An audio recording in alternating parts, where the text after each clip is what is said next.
24 जून की शाम और आप हैं मेरे साथ इस वक्त ZATV रेडियो न्यूज पर, जहां खबरों का सिलसिला रोज शाम लेकर के आती हूं मैं रश्मि की बेस्ट। और आप सभी का स्वागत है हमारे चैनल में। देश विदेश की खबरों का हाल जानेंगे आप मेरे साथ। यदि आप हमारे चैनल पर अभी जुड़े हैं तो सब्सक्राइब करना ना भूलें। और वक्त है न्यूज हेडलाइंस का। केंद्रीय गृह मंत्री अमित शाह ने कहा, राजधानी दिल्ली में कोरोना मरीजों के उपचार के लिए अगले सप्ताह तक अतिरिक्त 20,000 बिस्तरों की व्यवस्था की जाएगी। देश भर में कोरोना जांच प्रयोगशालाओं की संख्या बढ़कर 1,000 तक पहुंची।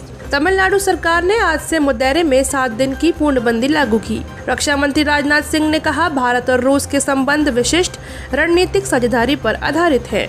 रूस ने संयुक्त राष्ट्र सुरक्षा परिषद में भारत की स्थायी सदस्यता का समर्थन किया और सरकार ने नई दिल्ली में पाकिस्तान उच्चायोग में कर्मचारियों की संख्या 50% कम करने का निर्देश दिया। और अब खबरें विस्तार से।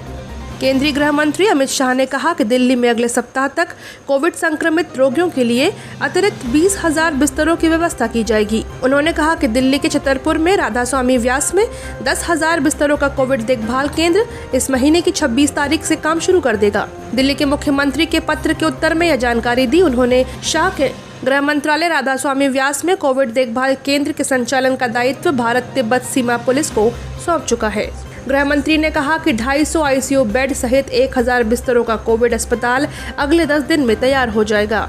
गृह मंत्री ने बताया कि राष्ट्रीय राजधानी में रेलवे कोच में बनाए गए कोविड देखभाल केंद्रों में संक्रमित लोगों की देखभाल के लिए सेना कर्मियों की सेवाएं ली गई हैं। अमित शाह ने कहा, 8,000 अतिरिक्त बिस्तरों की व्यवस्था पहले ही दिल्ली सरकार के निर्णय पर जरूरत के अनुसार कोविड देखभाल केंद्रों की तैयारी के लिए की गई है। दिल्ली में कल 3,947 लोगों में कोविड संक्रमण की पुष्टि हुई। कल संक्रमित लोगों की संख्या 66,602 हो गई है। पिछले 24 घंटों में 68 रोगियों को इस महामारी के कारण जान गंवानी पड़ी और राष्ट्रीय राजधानी में अब तक 39,313 रोगी उपचार के बाद स्वस्थ हो चुके हैं। तमिलनाडु में मदुरै में 7 दिन की पूर्णबंदी कल रात से लागू हो गई। यह इस महीने के अंत तक चलेगी। लॉकडाउन का उद्देश्य शहर और आसपास के उपनगरों में कोविड-19 के संक्रमण में वृद्धि को रोकना है। तमिलनाडु में कल 2,516 लोगों में संक्रमण की पुष्टि हुई। राज्य में कोविड संक्रमितों की संख्या 64,603 हो गई है। राज्यों और केंद्र शासित प्रदेशों की सक्रिय भागीदारी से भारत कोविड का मुकाबला कर रहा है। कई राज्यों में केंद्र के परामर्श, दिशा निर्देशों और मानकों के आधार पर कई तरह की रणनीति तैयार की गई है। ओडिशा ने भी कई ऐसे उपाय किए हैं जिनकी वजह से कोविड-19 के संक्रमण और मृत्यु दर में कमी आई है। कोरोना महामारी की वजह से नए अवसर तलाशने के प्रधानमंत्री नरेंद्र मोदी के आह्वान से देश के स्थानीय उद्योगों को प्रोत्साहन मिला है कि स्थानीय उत्पादों को बढ़ावा देने के मोदी के आह्वान से केंद्र शासित प्रदेश दीव, दमन और दादर नगर हवेली के स्थानीय निर्माताओं में उत्साह में तेजी आई है। रक्षा मंत्री राजनाथ सिंह ने कहा कि भारत और रूस के संबंध विशिष्ट रणनीतिक साझेदारी पर आधारित है। उन्होंने कहा कि रूस ने भारत के लिए किए गए अनुबंध बनाए रखने का आश्वासन दिया है। उसने भरोसा दिलाया है कि कई अनुबंधों पर जल्द ही अमल भी किया जाएगा। राजनाथ सिंह कल मॉस्को में रूस के उप प्रधानमंत्री यूरी बोरिसोव के साथ बैठक के बाद संवाददाताओं से बातचीत कर रहे थे। रक्षा मंत्री ने बताया कि कोविड संकट के दौर में तमाम कठिनाइयों के बावजूद भारत और रूस के संबंध सकारात्मक और मजबूत रहे हैं। उन्होंने कहा कि बैठक में दोनों देशों के बीच रक्षा सहयोग की समीक्षा हुई और इसे विस्तार देने पर विचार विमर्श हुआ। रक्षा संपर्क को दोनों देशों के संबंधों में महत्वपूर्ण स्तंभ बताते हुए राजनाथ सिंह ने कहा कि भारत के प्रस्तावों का रूस से समर्थन मिला है। उन्होंने कहा कि पारंपरिक मैत्री संबंध मजबूत बने रहेंगे और दोनों देशों को साझा हितों में सहयोग जारी रहेंगे। रेड स्क्वायर पर आज परेड में भारतीय सैन्य टुकड़ी का भाग लेना सम्मान और गौरव का विषय है। रूस के राष्ट्रपति व्लादिमीर पुतिन के इस वर्ष भारत यात्रा पर आने की संभावना है।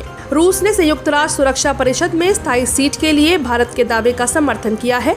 रूस के विदेश मंत्री सर्जेई लावरोव ने कहा कि रूस, भारत और चीन की बैठक में संयुक्त राष्ट्र के संभावित सुधारों पर चर्चा हुई। उन्होंने कहा कि भारत सुरक्षा परिषद की स्थायी सदस्यता के लिए प्रबल दावेदार है। उन्होंने कहा कि रूस भारत की उम्मीदवारी का समर्थन करता है और मानता है कि भारत सुरक्षा परिषद का स्थायी सदस्य बन सकता है। रूस, भारत और चीन के विदेश मंत्रियों ने वीडियो कॉन्फ्रेंस के माध्यम से आयोजित त्रिपक्षीय बैठक के दौरान संयुक्त राष्ट्र में सुधारों पर चर्चा की।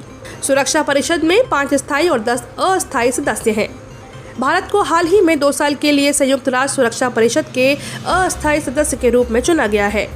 भारत का 2 साल का कार्यकाल 1 जनवरी 2021 से शुरू होगा। संयुक्त राष्ट्र में भारत के स्थायी प्रतिनिधि TS तिरुमूर्ति ने कहा, सुरक्षा परिषद में भारत का चुनाव प्रधानमंत्री नरेंद्र मोदी के प्रेरक वैश्विक नेतृत्व का प्रमाण है, जो उन्होंने विशेष रूप से कोविड-19 के समय को दुनिया को प्रदान किया है।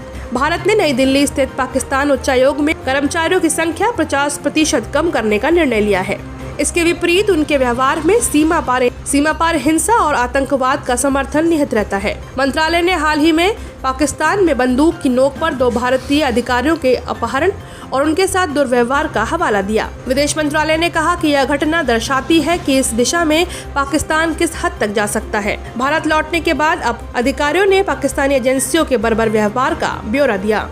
इस संबंध में कल पाकिस्तानी उच्चायोग के प्रभारी अधिकारी को विदेश मंत्रालय में तलब किया गया था और बताया गया कि भारत ने बार बार पाकिस्तानी उच्चायोग के अधिकारियों की गतिविधियों के बारे में चिंता व्यक्त की थी। मंत्रालय ने बताया कि पाकिस्तानी अधिकारी जासूसी गतिविधियों में लगे रहते हैं और आतंकवादी गुटों के साथ संपर्क रखते हैं। जम्मू कश्मीर में सुरक्षा बलों ने लश्कर-ए-तैयबा के 4 आतंकवादियों को गिरफ्तार किया है। इन्हें बारामूला जिले के सोपोर इलाके में मुकाम पोतका और चांदपोरा से कल गिरफ्तार किया गया। जम्मू कश्मीर के उपराज्यपाल गिरीश चंद्र मुर्मू ने वार्षिक अमरनाथ यात्रा की तैयारियों की समीक्षा की। अमरनाथ श्राइन बोर्ड दूरदर्शन पर सुबह और शाम की आरती के सीधे प्रसारण की व्यवस्था कर रहा है। भारतीय रेल नियमित रेलगाड़ियों में इस वर्ष 14 अप्रैल या उससे पहले लिए गए सभी टिकटों को धनराशि पूरी तरह वापस कर देगा। रेलवे ने एक बयान में कहा कि ऐसे सभी टिकट रद्द कर दिए जाएंगे और मौजूदा प्रावधानों के अनुसार पूरी धनराशि वापस की जाएगी। और ये थे अब तक के मुख्य समाचार। हमारे YouTube चैनल से जुड़ने के लिए ZA TV को सब्सक्राइब करें और नए वीडियो सबसे पहले देखने के लिए नीचे दिए गए बेल बटन को प्रेस करना ना भूलें। आज का न्यूज सेगमेंट आपको कैसा लगा हमें कमेंट सेक्शन में जरूर बताएं, साथ ही इसे शेयर भी करें। और अभी दीजिए मुझे इजाजत, कल होंगे रूबरू इसी समय पे आप सभी के साथ। बाकी और खबरों से जुड़ने के लिए लॉगिन करें हमारी वेबसाइट www.zatvnews.com। नमस्कार।